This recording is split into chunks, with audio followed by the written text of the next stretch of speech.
Tony Stark अपने पैसों के साथ कितना लापरवाह है। उसने अरबों डॉलर की समुद्र किनारे वाली हवेली को पूरी तरह बर्बाद कर दिया, और यह सब इसलिए क्योंकि वह एक ऐसे नए तत्व की तलाश कर रहा था जो उसकी जान बचा सके। जब से टॉनी ने सार्वजनिक रूप से खुद को आयरन मैन बताया था, सरकार उसकी तकनीक अपने कब्जे में लेने की कोशिश कर रही थी। उन्होंने उससे आर्मर और उससे जुड़ी सारी रिसर्च सौंपने को कहा, यह दावा करते हुए कि यह लोगों की सुरक्षा के लिए जरूरी है, लेकिन टॉनी उनके साथ चलने को तैयार नहीं था। मैं ही आयरन मैन हूं, वो सूट और मैं एक ही है। लेकिन शोहरत और कामयाबी के पीछे टॉनी की जिंदगी पहले ही खतरे में थी। उसके सीने में मौजूद रिएक्टर का पैलेडियम धीरे धीरे उसके शरीर में जहर फैला रहा था। हर बार जब वह आर्मर पहनता, जहर का असर और बढ़ जाता। अगर वह पैलेडियम की जगह लेने वाला कोई नया तत्व नहीं खोज पाता, तो उसकी जान बचाने वाला यही रिएक्टर आखिरकार उसकी मौत का कारण बन जाता। यह महसूस करते हुए कि उसके पास ज्यादा समय नहीं बचा है, टॉनी ने स्टार्क इंडस्ट्रीज का नियंत्रण पेपर को सौंपने का फैसला किया। अपनी हालत की चिंता करते रहने के बजाय टॉनी ने बचे हुए समय का आनंद लेने का फैसला किया। वह पेपर को एक रेस देखने के लिए रेस ट्रैक पर ले गया, लेकिन चुपके से खुद रेसिंग सूट पहन लिया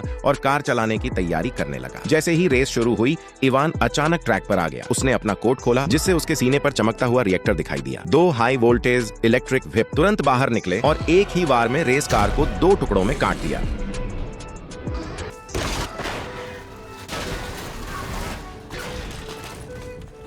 बिना आर्मर के टॉनी पूरी तरह कमजोर था और किसी तरह हमलों से बच रहा था। सबसे खतरनाक वक्त पर हैप्पी ने सीधे इवान की ओर गाड़ी दौड़ाई और उसे टक्कर मारकर दूर कर दिया, जबकि पेपर जल्दी से टॉनी का आर्मर उसके पास ले आई।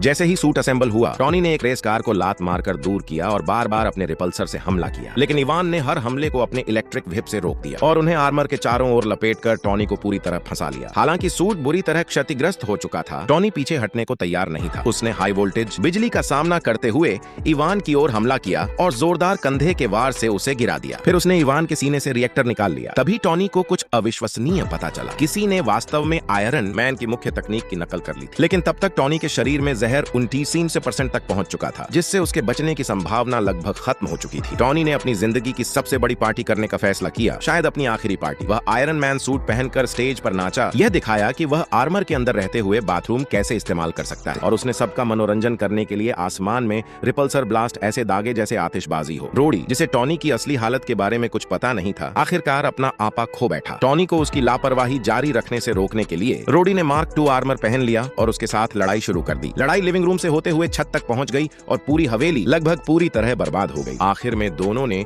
एक दूसरे पर सीधे रिपल्सर दागे और इस अफरा तफरी भरी लड़ाई का अंत हो गया।